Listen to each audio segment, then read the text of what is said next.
Meus amados irmãos, para juntos nos confraternizarmos e estarmos aprendendo a palavra santa do nosso Deus.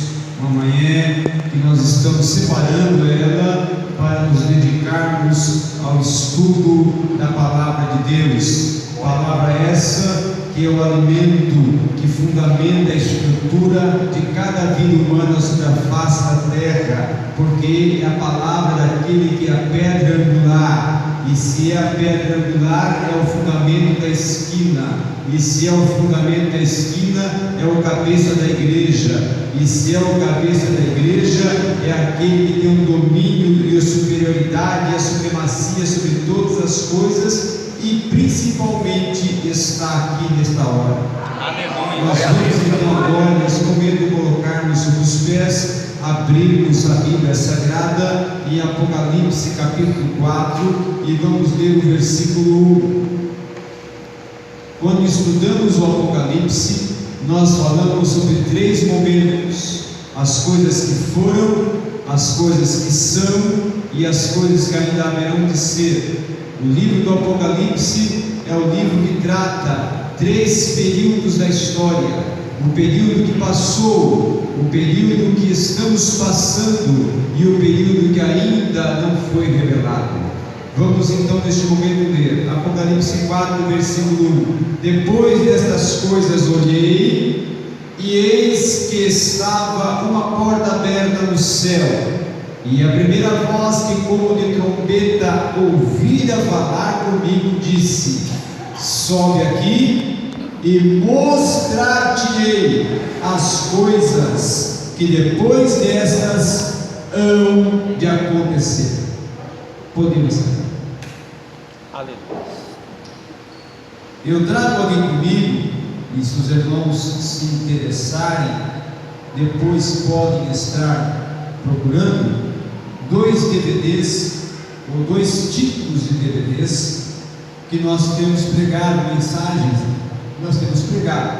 Um, o tema Deus envia, se responsabiliza e muda a história, e o outro, em unidade e o mundo conhecerá que fomos enviados. Então, 2 temas que os irmãos depois, querendo adquirir, pode estar procurando aqui falar conosco para estar adquirindo. Quando nós estamos estudando o livro do Apocalipse, nós estamos estudando um livro que, dentro do contexto geral, ele é o último livro, mas também tem a mensagem inserida dentro dele desde Gênesis. O livro do Apocalipse não tem como você entender, interpretar, compreender ele, se você não analisar a Bíblia Sagrada a partir de Gênesis capítulo 3, 15. Em Gênesis capítulo 3, versículo 15, está a primeira profecia bíblica, a primeira mensagem escatológica, que diz que da semente da mulher nascerá um que pisará a cabeça da serpente. Ali está a primeira mensagem que cumpriu-se não naqueles dias, mas lá à frente, e ainda vai cumprir-se uma parte desta profecia quando ele então vier nas nuvens com a igreja descendo para a batalha do Armagedon. Então nós vimos que a escatologia inicia com todo o seu desenvolvimento profético desde lá de Gênesis, passa pelos livros históricos, tem sua confrontação nos livros proféticos. Não podemos estudar a escatologia, não podemos estudar o Apocalipse sem ter o entendimento do profeta Daniel. O profeta Daniel era um profeta de Judá que estava profetizando em Babilônia durante o período de Nabucodonosor, Dario, também no Ciro, e esses 3 reis foram reis que atuaram durante o período profético de Daniel, e Daniel teve mensagens proféticas endereçadas para a Babilônia, para Israel, para os gentios e para a igreja. Então, não tem como estudar o Apocalipse sem olharmos o profeta Daniel, mas também temos que ter uma observância do profeta Zacarias, do profeta Malaquias, do profeta Obadias, do profeta Sofonias, e também darmos uma olhada em Ezequiel, em Jeremias e em Isaías. Para estudar o Apocalipse, também temos que conhecer Mateus capítulo 24 e 25, também temos que ir de encontro a Lucas capítulo 21, também temos que chegar nas epístolas de Paulo e ler 1 Coríntios capítulo 15, depois 1 Tessalonicenses capítulo 4 e capítulo 5, e depois 2 Tessalonicenses capítulo 2. Então aí você pode dizer que já começou a conhecer o Apocalipse, porque já fez uma caminhada em vários textos que estão tratando sobre os últimos acontecimentos que estão por acontecer sobre a face da terra. João escreve o livro do Apocalipse em 97 depois de Cristo. João já estava no seu exílio na ilha de Patmos, e lembrando que João não foi martirizado, João foi lançado vivo em uma circunferência, tipo um latão que tinha óleo fervente, e ali ele foi lançado vivo, teve seu pele, sua carne queimada, porém continuou vivo. Foi exilado durante a ilha de Patmos. Ali na ilha de Patmos recebeu a revelação do Apocalipse. A Bíblia diz em Apocalipse capítulo 1 que ele contemplou o Senhor, e ele descreveu como que estava aquele que se falava com ele, que Daniel fala que era o ancião de dias. Daniel capítulo 7 diz: o ancião de dias assentou-se sobre o trono, os seus cabelos são brancos como a neve, os seus olhos são resplandecentes como fogo, o seu rosto é como um brilho de um arco, e também as suas vestes são brancas de linho finíssimo. Isso falando Daniel. Agora João vê esta mesma contemplação profética de Daniel, quando ele agora está lá naquele momento de revelação, e ele vê: e eu vi o seu cordeiro agora sobre os céus, e este tinha cabelos brancos, tinha olhos reluzentes, tinha um rosto resplandecente, da sua boca saía uma espada de 2 fios. Também ele tinha uma veste de linho fino sobre o seu, usava um cinturão reluzente de ouro, e seus pés eram como de uma fornalha que estava queimando em um latão reluzente. Também ele falou que a sua voz era voz como multidões de águas, que significa a voz de multidões de águas, significa a onipotência de Deus. Mas ele estava, também João descreve, por trás de 7 candeeiros. O que significam os 7 candeeiros? As 7 igrejas da Ásia. Mas ele também disse que estava sobre eles 7 estrelas. O que significa essas 7 estrelas? Os 7 Espíritos de Deus. Então nós vemos aí o indicativo do que João está vendo e do que ainda está por acontecer. E aí ele se revela para João e diz: eu sou o primeiro e o último, o alfa e o ômega, aquele que morri, mas ressuscitei, e tenho comigo as chaves do inferno e da morte. Tudo o que has de receber, escreve, e essas mensagens entrega às 7 igrejas da Ásia. E aí João diz que depois que tudo isso ouviu, se prostrou sobre os seus pés. E Apocalipse capítulo 2, então João já começa a apresentar nesse momento as cartas endereçadas às 7 igrejas da Ásia. Essas 7 cartas às 7 igrejas da Ásia está trazendo 7 períodos da história da igreja: o período da inconstância, o período do confronto, o período da fé provada, o período daqueles que tinham aparência de salvos, mas ainda precisavam acertar algumas questões, o período das aparências, o período da fidelidade e o período da rejeição. São 7 períodos da história da igreja que estão apresentados dentro das mensagens endereçadas às 7 igrejas da Ásia. Depois nós vamos mais à frente, e aí o capítulo 2, o capítulo 3, depois de apresentar todo o contexto das mensagens de exortação, de alerta, de prevenção, de confronto, de conforto, de orientação, de instrução, às 7 igrejas da Ásia, nós entramos no Apocalipse capítulo 4. No Apocalipse você não vai ver falando sobre o arrebatamento da igreja. Quem fala sobre o arrebatamento da igreja é Paulo. Paulo escreve em 1 Coríntios capítulo 15, versículo 54, dizendo o seguinte: ao soar da última trombeta, os mortos em Cristo ressuscitarão primeiro, e nós os vivos iremos em encontro dele nos ares. Então, o soar da trombeta não é para os vivos, é para os mortos, para que ressuscitem os seus corpos e recebam a alma deles que está no paraíso e venham em corpo glorificado junto com Cristo para encontrar a igreja nos ares. Mas também Paulo fala em 1 Tessalonicenses capítulo 4, 17, a mesma mensagem de 1 Coríntios capítulo 15, 54. Em 1 Tessalonicenses 4, 17 diz: e quando soar a última trombeta, os mortos em Cristo ressuscitarão, e nós, os vivos, iremos ao encontro dele nos ares. 2 textos, 2 mensagens, 2 palavras proféticas que são paralelas.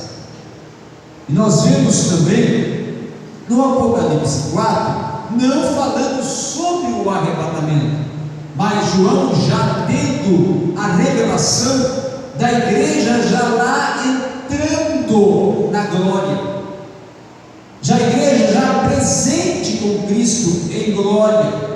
Então ele vê os 24 anciões.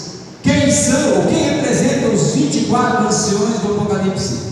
Representa a santidade e a igreja salva, o conjunto de todos os santos, as 12 tribos de Israel e os 12 apóstolos, no contexto de 24 anciões, porque são 24 santos, 24 anciões, porque são a representação da igreja, daqueles que venceram, daqueles que foram até o fim, daqueles que permaneceram fiéis, alcançaram a salvação e agora estão, como diz o texto de Apocalipse 4, à frente do trono do Cordeiro, se prostram perante o trono do Cordeiro, pegam as suas coroas e a depositam aos pés do Cordeiro.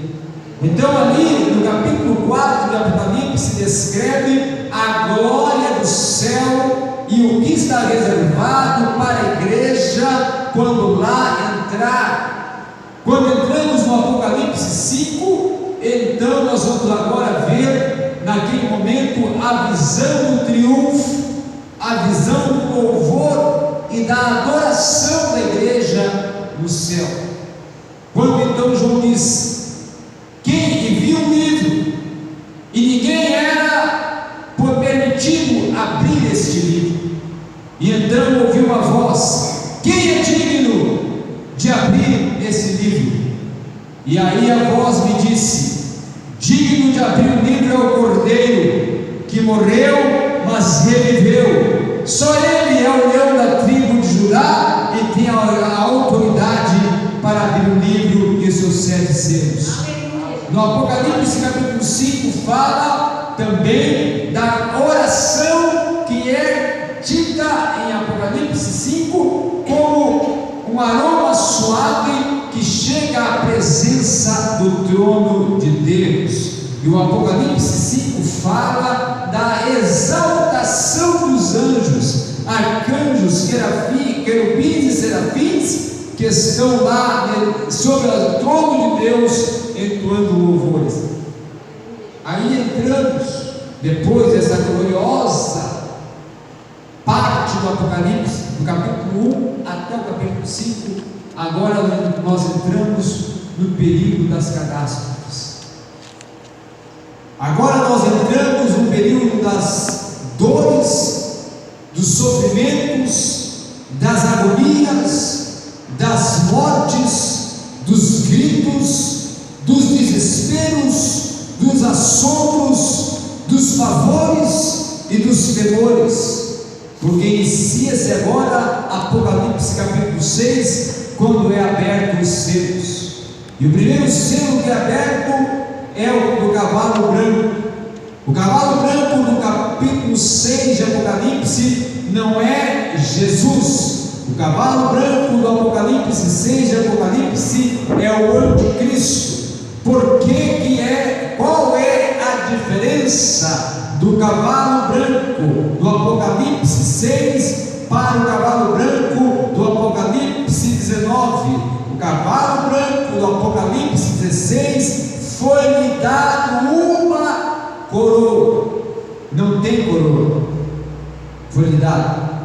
Segundo, o cavalo branco do Apocalipse 6 foi-lhe dado uma espada. E o cavalo branco do Apocalipse 6 veio para trazer a paz, não é a paz. No Apocalipse 19, o cavalo branco do Apocalipse 19, o cavaleiro que está sobre ele não tem coroa, mas tem diademas sobre a sua cabeça. O cavaleiro do cavalo branco do Apocalipse 19, sabe o que ele tem também?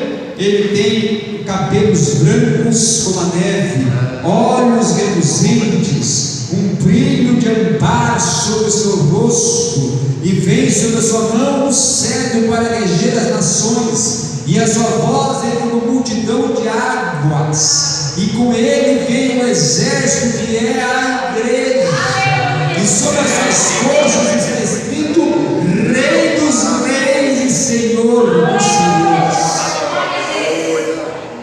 Agora, depois que abre o primeiro selo e sai o cavalo branco, que é o anticristo, que neste exato momento sai também para fazer um falso acordo, um falso pacto com Israel, aí vem agora o segundo cavaleiro. Abre-se o segundo selo e sai um cavalo agora vermelho, e esse cavalo é o cavalo das guerras sobre toda a parte da terra, não guerras como estamos vendo hoje, mas guerras que haverão de tomar toda a face da terra. A guerra que vai ocorrer no período do Apocalipse, a guerra do Armagedon, que vai ter a interferência de Gog e Magog. Gog, um líder militar, e Magog, as nações que estarão dando suporte a esse líder. Esse líder é o que vai dar o apoio bélico ao anticristo. Esta batalha, diz Zacarias, que os homens alçarão as suas mãos uns contra os outros, e se desvirão golpe um contra os outros, e o vale de Rimon tornar-se-á um vale de sangue. Vale de Rimon é o vale também denominado Vale de Ahazael, que está em frente a dois montes, o Monte Sião e o Monte Meguido. Entre essa interferência surge o Vale de Ahazael, aonde ocorrerá a batalha do Armagedon.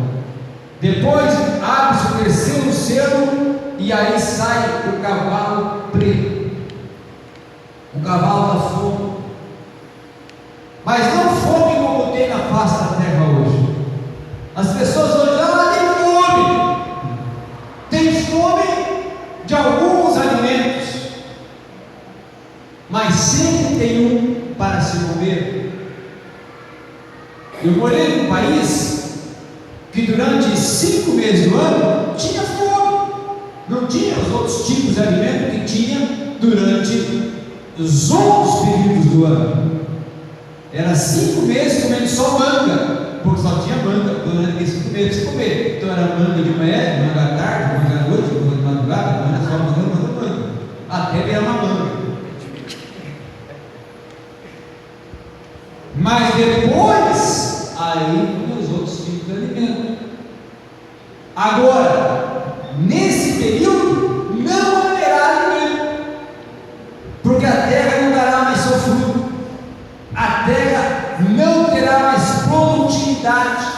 e não haverá mais alimento sobre a terra, e haverá racionamento.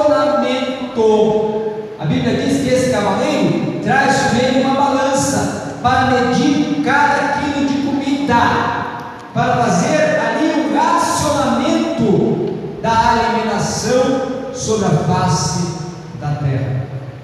Depois abre-se o quarto selo. O quarto selo já é o cavaleiro do cavalo amarelo, que vem trazendo peste sobre toda a parte da terra. Toda a parte da terra contaminada por pestes. E aí Zacarias novamente diz que os olhos, as pálpebras tornarão todas amarelas. O paladar não terá mais sabor, e os homens perderão a cor, porque estarão em profunda anemia por causa da fome e contaminados pelas pestes. 1/3 da terra morte. Deus. Não é peste que mata hoje 100.000, 200.000, não. É peste que mata 1/3 da terra. E sem nenhum remédio, sem nenhum combate para a prevenção, para interromper ou impedir o que está por acontecer. E aí vem o Apocalipse, o quinto selo. O quinto selo agora apresenta algo importante para a escatologia bíblica, que começa a falar do povo de Israel.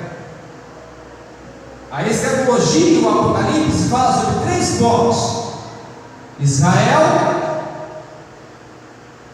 gentios ou povos gentílicos e a igreja.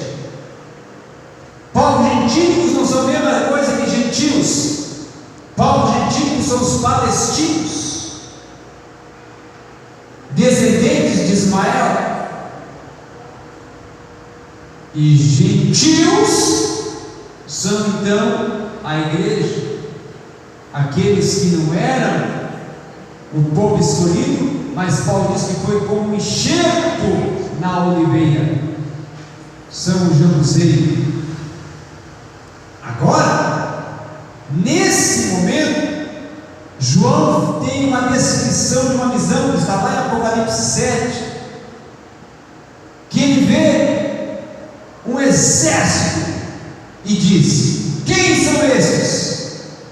Esses são aqueles que vieram de grande tribulação e vestiram e molharam e salpicaram suas vestes no sangue do Cordeiro, e suas almas estão debaixo do altar e clamam por justiça. Quem são? Esses são uma parte de Israel. Uma parte de Israel, quando viu cumprir-se as profecias, vai então ter entendimento que realmente o Messias, ele era o Messias. E esta parte torna-se pregador, torna-se missionário, torna-se mensageiros no período da grande tribulação. Durante os primeiros 3 anos e meio, o período da falsa paz, nada acontece com eles, porque é um acordo que o anticristo faz para enganar a Israel. Depois, quando passa o período dos primeiros 3 anos e meio da tribulação e vai entrar na segunda parte, a grande tribulação, os últimos 3 anos e meio, a 70ª semana de Daniel, aí então ele rompe esse acordo. E aí, esses judeus são mortos, martirizados, morte cruel, não a morte como muitos morrem, alguns mártires hoje aí, mas morte cruel, tendo o corpo retalhado.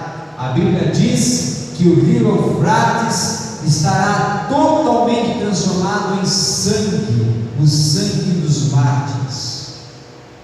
Agora, depois, quando é que eles vão ressuscitar? eles vão visitar justamente quando Cristo descer com a igreja para desenvolver ou realizar 4 momentos: iniciar a batalha do Armagedon, ressuscitar os judeus mortos como mártires,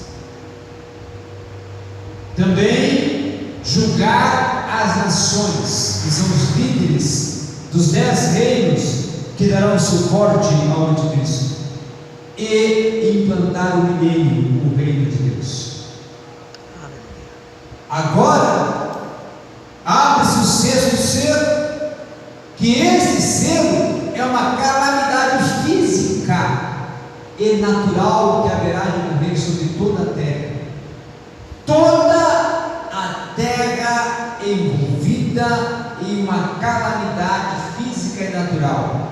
A terra perderá a sua forma física e haverá de ser abalada com tremores, de tal forma que será uma calamidade física generalizada por toda a parte da terra. Depois abre-se o 7º selo e aí ocorre um silêncio.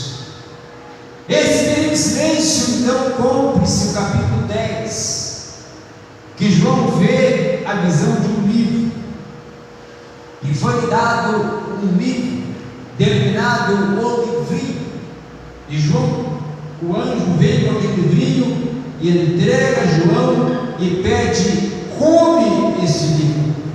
E João disse que quando ele colocou o livro na boca era amargo, mas quando começou a descer tornou-se, não, quando colocou na boca era doce, mas quando começou a descer era amargo. E aí a mensagem veio para João: este é o livro das nações, é o livro da vida, que revela tudo o que está em oculto. E aí vem o Apocalipse 11, que Zacarias fala que são as 2 oliveiras, os 2 ramos de oliveiras, que são as 2 testemunhas. As 2 testemunhas, a Bíblia diz que parece que quer dizer que é, parece as testemunhas com o ministério de Enoque e Elias, mas não quer dizer que seja Enoque e Elias. Também não quer dizer que seja Enoque e Moisés. Também não quer dizer que seja Enoque e João Batista. Também não quer dizer que seja Moisés e João Batista. Tantas outras pessoas que ficam colocando ali preposições, indicações, que muitas das vezes são palpites, propostas que não cabe a nós, igreja, sabermos quem é. Agora, tem alguém aqui essa manhã que estará lá e há de conhecer as testemunhas? Tem alguém aqui que quer conhecer as testemunhas? Porque já fui em alguns lugares que teve gente que disse que queria. Então, as 2 testemunhas a igreja não vai conhecer, porque a igreja não foi endereçada para a grande tribulação. Paulo diz que nós fomos salvos e livrados da ira vindoura. Apocalipse, 1 Tessalonicenses 1:10. Não nos reservou Cristo para a ira vindoura.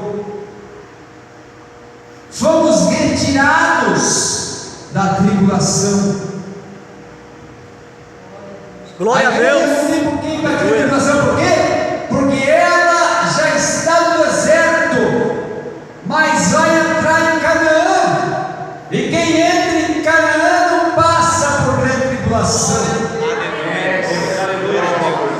A igreja já foi crucificada com Cristo, já venceu a morte,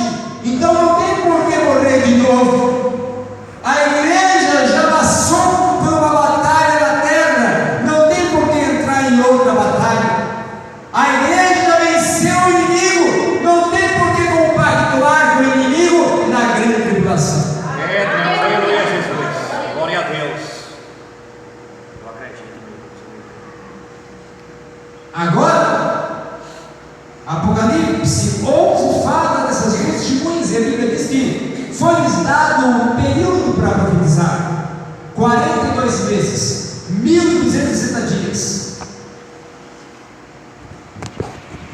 Só que, nesse momento, ao findar dos momentos finais da grande tribulação, o anticristo se volta contra as duas testemunhas e mata a elas. E a Bíblia diz que elas ficam 3 dias e meio estirados os corpos sobre a face da terra, para servir de exemplo a todos e temor. Mas depois de 3 dias e meio, a Bíblia diz que eles se ressuscitam, revivem, colocam-se em pé sobre a face da terra e todos ficam atemorizados. E aí entramos no Apocalipse capítulo 12. O Apocalipse 12 vai falar agora da mulher.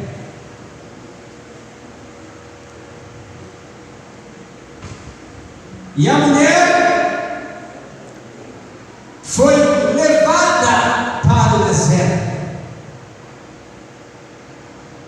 A besta veio contra a mulher, e a mulher foi levada para o deserto. A besta é o anticristo, e a mulher é Israel. O remanescente dos judeus serão levados para uma parte do deserto e serão protegidos. Uma parte que não morreu como mártir será levada para o deserto e será guardada. E entramos em Apocalipse capítulo 13, que vai falar agora em 2 bestas: a besta que sai da terra, o falso profeta. Quem é o falso profeta? É aquele que tem a incumbência de preparar o caminho para o anticristo. É aquele que ele tem o poder para realizar falsos sinais e até fazer descer fogo do céu para enganar as nações. Depois